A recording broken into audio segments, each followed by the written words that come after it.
की अष्टापद तीर्थ के आभूषण शकुंजय तीरथ सरकार अयोध्यापुरम तीर्थ मंडल प्रथम तप धर्म प्रवर्तक मां चकेश्वरी भगवती परिपूजिताय देवाधिदेव एवं आदिनाथ दादा ने घड़ी करना કર્યું હોય સ્વાહા સ્વાહા કર્યું હોય ભજીયાનો જમણવાર કર્યો હોય જમ્યા પછી ઠંડી ઠંડી છાશ જોઈએ છાશ વગર તો ચાલે જ નહીં અને બીજી બાજુ મારા આ વર્ષી તપના તપસ્વીઓ બાળકો આપણને તો છે ને ઠંડો ઠંડો આઈસ્ક્રીમ જોઈએ ઠંડા ઠંડા કોલ્ડ ડ્રિંક્સ જોઈએ એકદમ ઝડપથી બોલી ઉઠ્યા કે જો આપ આટલા મહાન છો તો આપના ગુરુદેવ કેટલા મહાન હશે મારે એટલે મળવું છે અને ત્યારે ચંપા શ્રાવિકા અકબર महाराजा ने પોતાના ગુરુ હીર સુરીશ્વરજી महाराज साहब साथ खाने से पहले कोई फरमाइश नहीं खाने से पहले कोई फरमाइश नहीं खाने के बाद कोई फरियाद नहीं खाने के बाद कोई फरियाद नहीं एम अपनी आत्मा रूपी व्हाइट शर्ट पर उज्जवल एवी आत्मा पर कर्म रूपी कोलसानो कारो कारो धब्बो लागी गयो छे कर्म रूपी कोलसानो कारो कारो धब्बो लागी गयो छे लो ऑफ ग्रेविटेशन खबर छे कोઈને ग्रेविटी નો લો ખબર છે law of gravitation Newton's law apple ફર્યું હતું ગ્રેવિટી નો ઇન્વેન્શન કર્યું એ તપ રૂપી અગ્નિના સંપર્કમાં આવીને કે તપ રૂપી અગ્નિના સંપર્કમાં આવે ને તો નીચે નરકમાં જવાની જગ્યાએ એ સીધો ઉપર મોક્ષમાં પણ જઈ શકે છે सीधो ऊपर मोक्षमा पर जई सके छे जिंदगी में कभी खुशी तो कभी गम होता है जिंदगी में कभी खुशी तो कभी गम होता है कमलेश भाई जिंदगी में कभी खुशी तो कभी गम होता है ताली वही बजा सकते हैं ताली वही बजा सकते हैं जिनके हाथों में दम होता है जिनके हाथों में दम होता है केवू माने छे અમે આ તપ નથી કર્યો અમે આ વર્ષી તપ નથી કર્યો દાદાએ અમને આ વર્ષી તપ કરાવ્યો છે દાદાએ અમને આ વર્ષી તપ કરાવ્યો છે પરમાત્મા મહાવીર સ્વામીએ સારા 12 વર્ષનો કઠિન તપ શા માટે કર્યો એનું કારણ શું હતું પરમાત્માને ખબર હતી મને આ જ ભવે મોક્ષ મળવાનો છે તેમ છતાં આટલા ઉત્સર્ગો શા માટે સહન કર્યા જો આપણા રોલ મોડલ આપણા ઇન્સ્પિરેશનલ મોડલ એવા પરમાત્મા મહાવીર સ્વામી આ તપ ધર્મના માર્ગ પર આગળ વધે છે વધ્યા અને બધાને વધવા માટે પ્રેરણા કરે છે તો આપણે કેમ બાકી રહી જાય આ તપસ્વી રત્નો પરમાત્માના બતાવેલા માર્ગ પર આગળ વધીને એ લોકો તો જલ્દીથી માનદેવ ક્ષેત્રમાં દાદા પાસે રજોડણ લઈને મોક્ષને પ્રાપ્ત કરશે બધાના મળશે ભેટ મળશે બધા જ આ કાર્યક્રમમાં ધ્યાન રાખજો સોનાની લગડી મળશે ચાલો હવે તો ધ્યાન રાખશો ને जीवन मंत्र कहूँ छू आपनी लाइफ में अपनावी लेजो ऑलवेज काम लागशे नानकड़ो जीवन मंत्र है कर्म झले और लब्धि मले शू कर्म झले और लब्धि मले હું કરીશ તો મારા બધા જ પાપ ધોવાઈ જશે શું કીધું આત્મહત્યા કરીશ બધા જ પાપ ધોવાઈ જશે પણ હું આપને ક્વેશ્ચન કરું છું શું આ પોસિબલ છે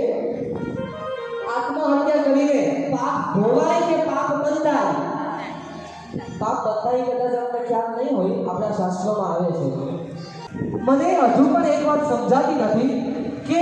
જે વ્યક્તિને દુર્લભ એવો જૈન ધર્મ મળ્યો હોય એ જૈન ધર્મમાં દુર્લભ એવો સિદ્ધચક્ર યંત્ર મળેલું હોય ખ્યાલ છે એ સિદ્ધચક્ર યંત્ર એવું યંત્ર જેના પ્રભાવથી શ્રીપાલ રાજાનો કોઢ રોગ દૂર થયો હતો એવું યંત્ર મળેલું હોય અને તેમ છતાં બીજા ધર્મમાં હાથ લાંબા કરવા જાય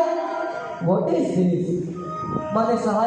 સહાય કરો આ તો એવી જ વાત થઈ ને કે ખિસ્સામાં 1 લાખ રૂપિયા પડ્યા હોય ખિસ્સામાં 1 લાખ રૂપિયા પડ્યા હોય અને ચા પીવા માટે 10 રૂપિયા માંગવા માટે હાથ લાખવો પડે ચાના માટે 10 રૂપિયા માટે હાથ લાખવો પડે પોતાના ખિસ્સામાં 1 લાખ રૂપિયા પડ્યા છે આવો જૈન ધર્મ મળવા છતાં બીજા ધર્મોમાં જવાની જરૂર શું છે પરમાત્મા મળ્યા છે એના પ્રત્યે શ્રદ્ધા રાખો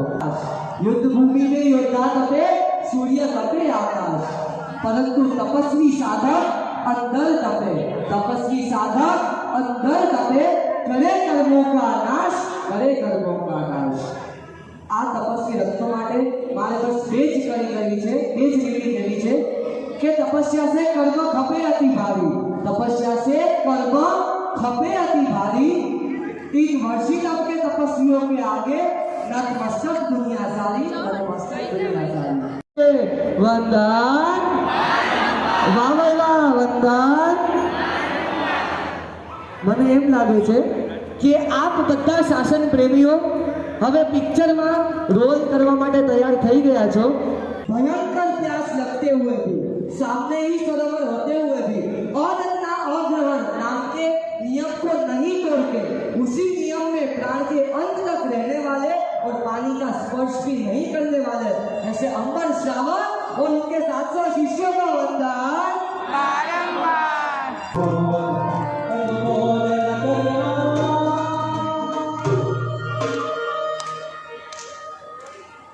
એ તપનું નામ છે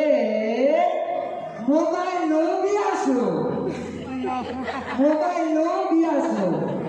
પછી મસ્ત ચમચમતો ચાંદીનો બાજટ લેવાનો, એના પર મસ્ત ચમચમતી રંગબેરંગી ચોટલી પાથરવાની। ધ્યાનથી સાંભળજો, એના પર ચાંદીની થાળી, વાટકા, ચમચી બધું પધરાવવાનું અને એમાં તમારો પરમ પવિત્ર અમૂલ્ય એવો મોબાઈલ ફોન પધરાવવાનો। ભાઈઓ બહેનો તો છે ને અનુપમાની સિરિયલ જુએ। અનુપમાની સિરિયલ કેટલા વાગે આવે છે મને તો ખ્યાલ નથી, જો બોલી ગયા રાતે બિયાસું થાય,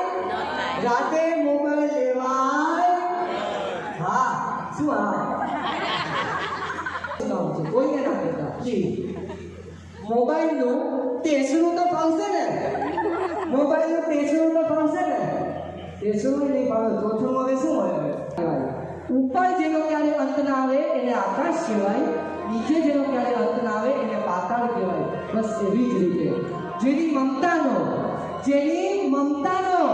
ક્યારે અંત ના આવે ને એને માં કહેવાય, એને માં કહેવાય। માં આટલું કરે છે પણ ક્યાંય પોતાની પ્રસિદ્ધિ ઈચ્છતી નથી, ક્યાંય પોતાનું નામ લખાવતી નથી। આને કહેવાય માં, આને કહેવાય।